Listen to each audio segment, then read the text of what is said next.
had to take on a couple of different responsibilities, being like a sister, a mother figure, a guardian, and taking care of all the finances at the age of 23. That was like the biggest risk taking in my life because I wasn't exactly sure what I was stepping into. The biggest fear was just like I was just gonna fail at my job. This is the last job that my dad had left me, which is taking care of my brothers, and I was gonna fail at it. Hello to all the dreamers and risk takers out there. Wannabes, I see you too, and I got you. This is the Vereless N podcast, where we help people take risks, overcome fears, and experience freedom. Hi, I'm Heather, the host of this podcast. I'm also a risk taker, adventurer, van lifer, world traveler, business owner, Enneagram 9 peacemaker, student in Brazilian Jiu-Jitsu, connector, daughter of Christ, and encourager to all the dreamers and wannabes out there. This is the Vereless N podcast, and we have meaningful conversations with people who took risks in pursuit of their dreams to discover how they did it. Whether they've started a business, traveled solo, moved to a new state or country, chose an alternative lifestyle, or started a new hobby, these people have one thing in common. They decided their dreams were bigger than their fears.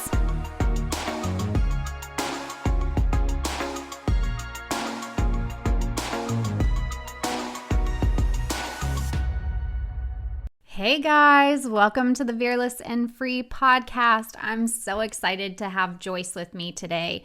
She's literally like a little sister to me. Joyce is 29. She's a full-time accounting and finance student, graduating in a few months. No, she's excited about that. She's a part-time employee intern at Bank of America. She's a big sister to three brothers. And like I said, she's basically my little sister. Hey Joyce, what's going on? Hi Heather, thanks for having me on here. I am a little nervous because it's the first time I've been interviewed, but I'm so glad that I can be on your podcast to encourage you and just to help you along your dream as well. So thanks for having me. Thanks, Joyce. She is so sweet. Literally the other day, she was like, so I know you're starting a podcast. You can interview me. That would be awesome. And I'm like, oh, seriously? That sounds great. Let me tell you a little bit about the story of how Joyce and I met and became friends. So in 2019, I was trekking in the Himalayas with my brother. I was living in California at the time, and the trip originated and finished in North Carolina, where my parents live. And so I came back, it was in November, and after the trip, it was close to Thanksgiving, and I wasn't going to be home for Thanksgiving, so my mom had an early Thanksgiving at our house. And she told me that she invited Joyce, who is a lady that she was mentoring through church. And so Joyce and I met at our family Thanksgiving in 2019, and I thought she was so cool. My mom had like sort of introduced me before, and we just became friends. And the next year in 2020, I moved back to Charlotte to start building out a van, and Joyce has been my closest friend. Being here, we go on walks together. She's become my little sister, and she's been through more than most people have been through at her 29 years of age, and she's still so joyful. So she's fearlessly pursuing her dreams while taking care of her brothers. And she's one of my biggest inspirations. So I'm going to let Joyce tell you a little bit about her story and her background. When I think of her and the joy that she's brought to my life and the joy that she's brought to her brothers' lives, I always want to think more positively. Like when things seem to be wrong or bad, honestly, like how bad could they really be? And God proves to bring comfort and peace in times of trouble, and shows you a way through and brings people to help you along the journey. So, Joyce, tell me a little bit about your background story and just a little bit about you. First of all, Heather, I am so thankful for that day that your mom invited me to Thanksgiving. I've been praying for a big sister for a long time in my life, and I have gotten a lot of hurts in the past for pursuing those kind of relationships, but just I think God was teaching me patience because he had something great along the way. And yeah, so yeah, it's been good. But a little bit about like my backstory. I grew up with an older brother, three younger siblings, and my parents, due to illnesses, had passed at an early age for me. My brothers were in high school. I was in Raleigh at the time because I was just stepping away from kind of like a responsibility role that my parents had placed on me and taking care of the family. But yeah, due to certain circumstances, I had to become the guardians of my three younger brothers. I had to take on a couple of different responsibilities, being like a sister, a mother figure, a guardian, and taking care of all the finances at the age of 23. So I mean, I think that was like the biggest risk taking in my life because I wasn't exactly sure what I was stepping into at the age of 23 and still trying to figure out what I was called to do in life, or just trying to figure out what my passions and my goals were in terms of my academia or just in my hobbies and things that I love to do. So, but I'm grateful that opportunity came and I took a step, because I don't think I would be the person that I am today, nor would I have met the amazing people in my life if I didn't. So yeah, just a little bit about that. That's pretty heavy. So you said you were stepping away from responsibilities that your family had put on you. And that was while your parents were still alive, right? Yeah, just my dad. My mother had passed away with breast cancer when I was 10, and then my dad had gotten remarried, and at the age of 15, my stepmother passed away as well with brain cancer. And so I was in college for about maybe 2 years, typical like 18-year-old going off to college and then trying to figure out what I want to major in. But I fell into a little bit of like a deep depression because while I was in school, I was still having to come home and help my father take care of like the boys, just general stuff like doing laundry and like cooking and cleaning and just being there. I was the only girl out of like what 4 or 5 guys, so my dad depended on me a lot.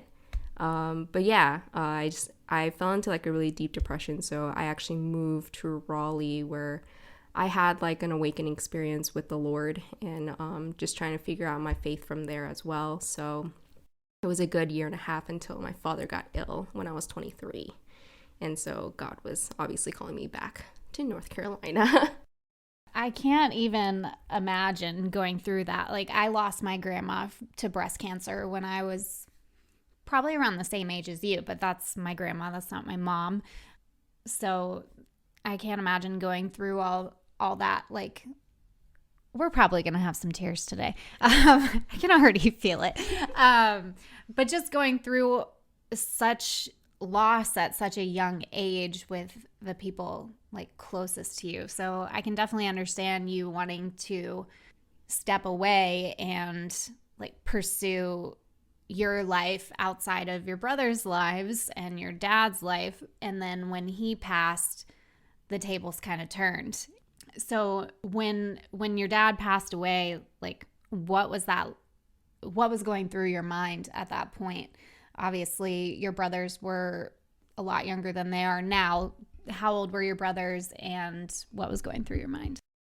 Yeah, goodness, thinking back, because like I had experienced like loss at such an early age, I think surprisingly I'm a little numb when it comes to like, hearing about people passing or even like my own dad. I think I became in like survival mode. My brothers, they were in high school. I think the oldest of the three, he was, I think, a senior, maybe graduating. And then the other two were freshmen, sophomore, maybe juniors. So they were still all in high school. And obviously I was kind of in college figuring out what I wanted to do because I think I was like a super junior, super sophomore at the point. But yeah, goodness, what I think I just literally something clicked in my head was like survival mode, and then I had to weigh if I really wanted to come back or not, because I had a conversation with my younger brother because he knew that I was trying to get into NC State, and during the time that my dad had fallen ill, I had one more paperwork to do before I got accepted into my dream school because I've always wanted to be a wolf pack. But he basically told me, like, please just do you, we'll figure it out. And like, I want you to finish school. And I don't know, when I heard that from Brian, goodness, I'm tearing up, my gosh. When I heard that from Brian, it kind of broke my heart a little bit. And I think that sentence became like one of the major factors where I was like, I can't let my younger brothers go through this by themselves. I don't know. They have good connections and they have good support here. And although I would be losing my support, I wanted them to know that as an older sister, there's nothing in the world that I wouldn't do for them. And I grew up loving them. Like, they don't know this, I cleaned their diapers. I used to carry them around, and I used to play with them when they were younger. And so, yeah, if I could help them any way, I said I would. So yeah, I decided to come back. I wouldn't say I was the perfect sister, to be quite honest. I definitely made a lot of mistakes. I was 23 at the time. So, I mean, I had no idea what I was stepping into, obviously. But yeah, it was just survive, gotta provide. I think more of my heart was like, okay, like I need to do this for them. And I know from an early age, my dad had kind of put that pressure on me just because I was the only girl in the household. And since my brothers were young and my dad was fairly an older parent, he had a fear that he wasn't going to be around for too long. So he had always told me, like, if anything happens, Joyce, I trust you as the most responsible child because your older brother, I can't trust him anymore. So, I need you to step it up. So growing up with that, I think kind of helped kind of prepare me for this next step, because I kind of felt like it was coming, but I wasn't thinking it would come this soon. I was hoping to be graduated in a job and be able to provide financially, but it's okay. I saw God's goodness through it, and I was able to see some parts of my brothers that I would not have seen if this didn't happen. That's like selflessness right there. Like, wow. I can't imagine having your brother say, you do you, and then that being the switch to be like a wake-up call in a sense. Me doing me is taking care of you. Sorry, tears. Because I've seen what sort of sister you are to your brothers, and it's amazing. So that was a huge risk to you were almost about to get into the school of your dreams and pursue, getting your degree. And you took a risk to leave that and come back to Charlotte and take care of your brothers. What sort of fears did you have surrounding that decision, coming back to Charlotte and obviously not having any parental figure in your life, like biological parental figure? You may have had other people that stepped in to sort of help in that role. But yeah, what were some of your fears before you made that decision? Goodness. So I had a lot of fear coming back because I don't know, I just didn't think that I would be a good guardian in a sense, because I just felt like I wasn't ready to be. I've been in their lives for a long time, but I knew that they were getting older, and I wanted them to feel comfortable, but I can't say that. I don't know if they were fully comfortable, because I'm not their parent. I'm their sister. And although they give me so much respect and a lot of love, yeah, I felt like I was going to mess up a lot, which I did. I made mistakes, obviously. 23-year-old taking on guardianship of like 3 young men. But yeah, I had a good amount of support, and I'm glad that I was able to come back because trying to take them out of their support system away from Charlotte to Raleigh, where I was, I think that would have been a worse decision for them than for me coming back. So, but I personally didn't feel like I had a lot of support, just maintaining like my mental health and like, being able to be expressive or be emotional, because once survival mode kicks in my head, it just keeps going. It doesn't stop until like I burn myself out, and then it's like, oh gosh, like I need to take care of myself. But yeah, it's just the biggest fear was just like I was just gonna fail at my job. Like this is the last job that my dad had left me, which is taking care of my brothers, and I was gonna fail at it. And we're all still here, by the way. My brothers are doing great. Just want to let you guys know.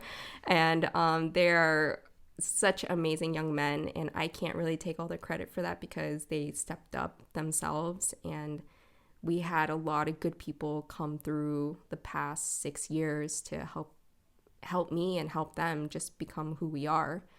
Joyce is a very driven person, driven for excellence, and is always taking on different responsibilities and leadership roles in addition to taking care of her brothers. So I think the fact that her dad sort of prepared her for this mentally in a way before he left was a huge blessing. And, you know, it was definitely a God thing that, you know, she had that in her mind. And yeah, for her to come back to Charlotte was a pretty big deal at that time. So I think it's safe to say she has not failed because I see the relationship she has with her brothers, and it's pretty amazing.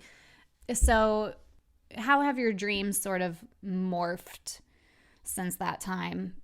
Because you're back in school now. Like, what was, when you came back to Charlotte, did you take a break from school and were just working? What's the timeline?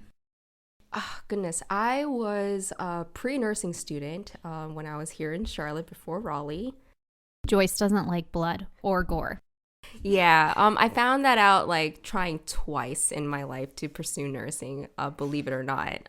So the first time was I was pre-nursing at UNC Charlotte. I got super burnt out. I took all the requirement classes and all I had to do was volunteer work. And by that point, I was just super depressed and then lost, didn't know who God was, didn't know who I was. And then someone reached out to me to come up to Raleigh.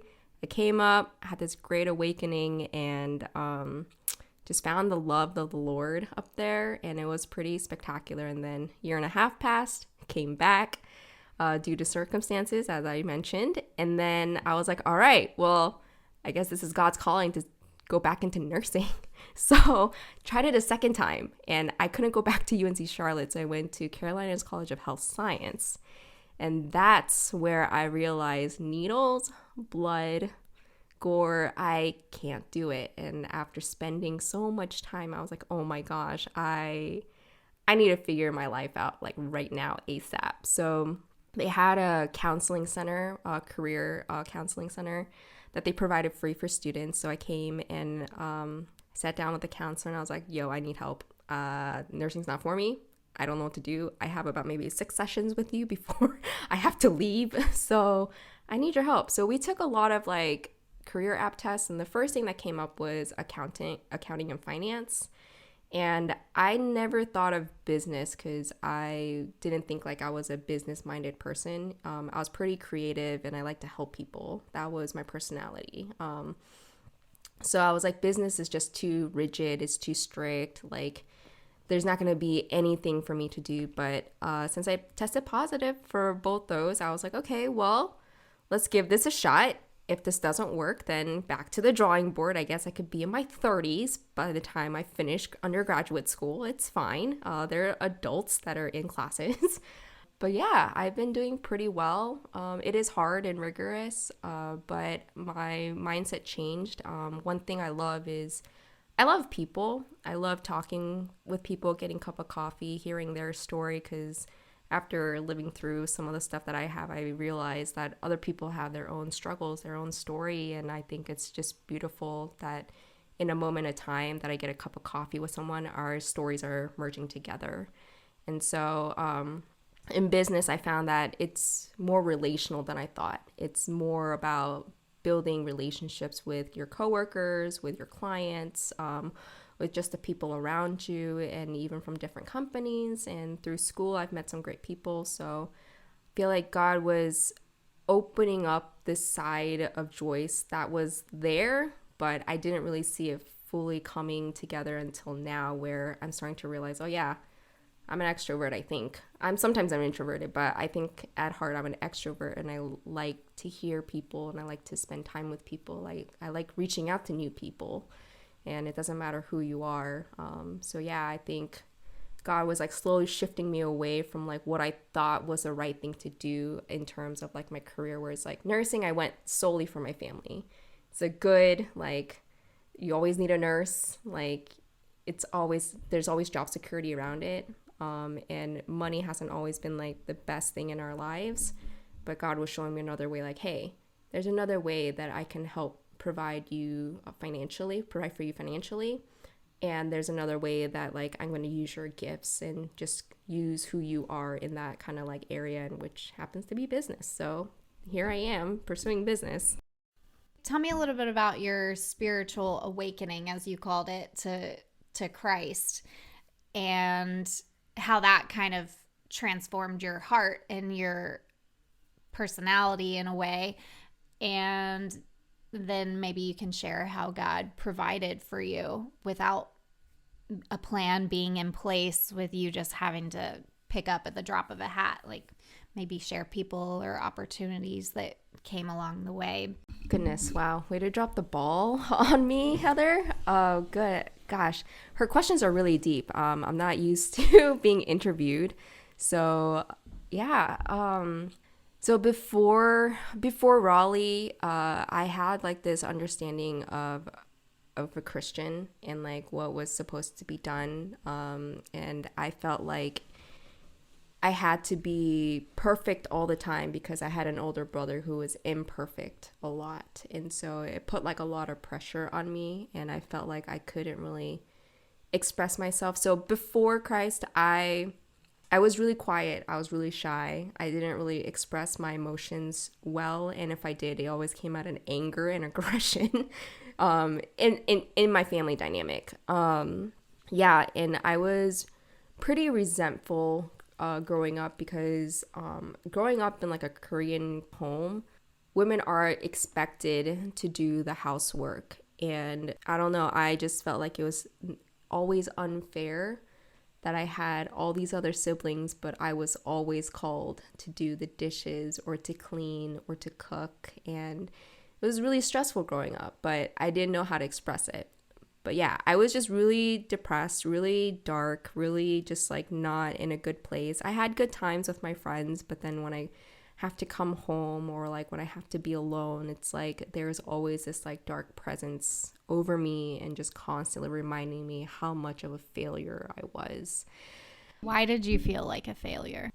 I felt like a failure because I felt like I couldn't be perfect. And in my mindset, like to be like a Christian or to be like, you know, who God has called me to be, like I had to be perfect in the sense of like I had to show unconditional love. I can't have hate in my heart. I can't make mistakes. And I don't know why I had that mindset, because I don't think anyone really told me that it was okay to make mistakes. I had a lot of pressure growing up from the church, because we can talk about that a little bit later, but I won't go into that. But yeah, so yeah, I just felt like I always had to be perfect. Like if I couldn't show love to the people that like hurt me or made me angry, I felt like, oh gosh, like I'm not a Christian. Like I can't be that. So I did everything in my power, whether it was just being alone in my room and crying and then just like waiting for that, you know, pain to go away. And then the next day I'll do my best to love them again, or just like not talking to people about it, because I thought if I talk to people about it, that's another way of like, you know, not being perfect. And I didn't know those things were okay. But yeah, so I was just in a very dark place for a very long time. And when I was brought up to Raleigh, I think that was the first time I felt like I could be myself just a little bit. They were super loving, made me feel welcomed. I felt a little safe to be who I was, and I actually felt really loved. They weren't expecting anything from me, and there was like no expectations of me to act a certain way or to be a certain way. So yeah, I want to say that 2013 was the day I accepted Christ. And my gosh, like that day was amazing because I opened up like so much. Like everything that was like I was hiding, and like everything that I was afraid of, like loving people or being expressive, like that just kind of disappeared. And I felt like I could fully love and embrace people like with all my heart, and without the fear of getting hurt. So that was a transformation that God made. And if you do talk to a few people, I think they can say that like my personality did change in that one period of time. And obviously, like, I don't think like your walk with faith is solidified in like one moment. It's a process, you know? It's an ongoing process that you're learning to walk with someone forever who is Jesus Christ. So just every single year, I feel like God has progressively like matured me in my walk. Sorry, I kind of forgot your question. So That's okay. I just wanted to know what your experience was like coming to Christ. And you just said something that I wanted to kind of ask you about. For somebody who isn't a believer or is unfamiliar with Christianity or is maybe exploring, tell me, you said the day that you accepted Christ, like you just felt like this new person. I know what that feels like. I'm also a believer. For somebody who's not, what do you mean by that? You know, you felt like you were this new person. Like, what do you think it was that sort of changed you in that way? yeah, so I think I mentioned before, like, I never felt like I could be myself, or I never felt like anyone truly knew me because there was like a really dark side of me that I didn't like to show people. And if I did, they didn't know how to handle it, or like, and that's not an expectation I have of people, obviously. But yeah, I think when I was in Raleigh, I was just at a prayer group. I was forced to go. Mind you, when I first got to Raleigh, I wanted to leave right away because it freaked me out a little bit because I just never met people so open and so willing to love on people. It was the strangest thing to me. But yeah, I remember I wasn't forced to go. It's just there was a girl who was on the keyboard and she had to go and I was living with her. So it's like if I didn't go, it would be like, oh, I'm showing like a bad side of myself. So I should go and like support. But I'm glad I went. It was a prayer night and ran out of things to pray. Fell asleep multiple times. And just in that moment, like, I just remember hearing a voice. I remember hearing like this whisper in my right ear and just